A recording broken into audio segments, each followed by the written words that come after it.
छौड़ी हो गेली मशहूर। अगे हमारे नाम से छौड़ी हो गेली मशहूर। अगे देवो नहीं करानी चर्चा हो दूरे दूर। अगे लेवो नहीं करलियो चर्चा हो दूरे दूर। अगे खाली साटा के छौड़ी मर देवी कपूर। अगे खाली साटा के छौड़ी मर देवी कपूर। अगे लेवो नहीं करलियो चर्चा हो दूरे दूर। अगे देवो नहीं करानी चर्चा हो दूरे दूर।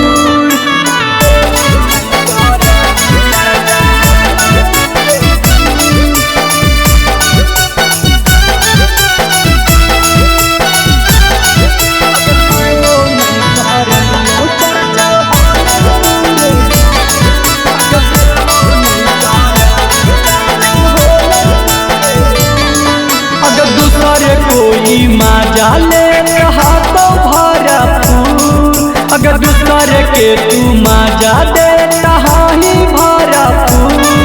अगर ले वो नहीं करलियो छौड़ी हो गलियो मशहूर। अगर दे वो नहीं करानी चर्चा हो दूरे दूर।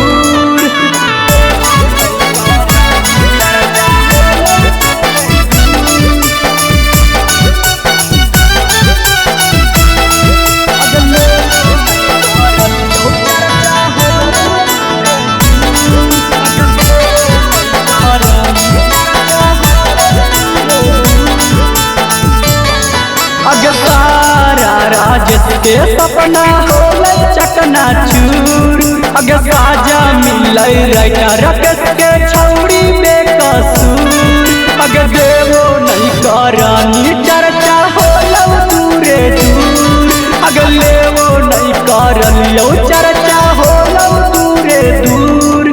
अगे खाली साटा के छौड़ी मर देवी कपूर। अगे खाली साटा के छौड़ी मर देवी कपूर। अगे लेवो नहीं करलियो चर्चा हो दूरे दूर। अगे देवो नहीं करानी चर्चा हो दूरे दूर। अगे जोगे छिंदरिया छौड़ी।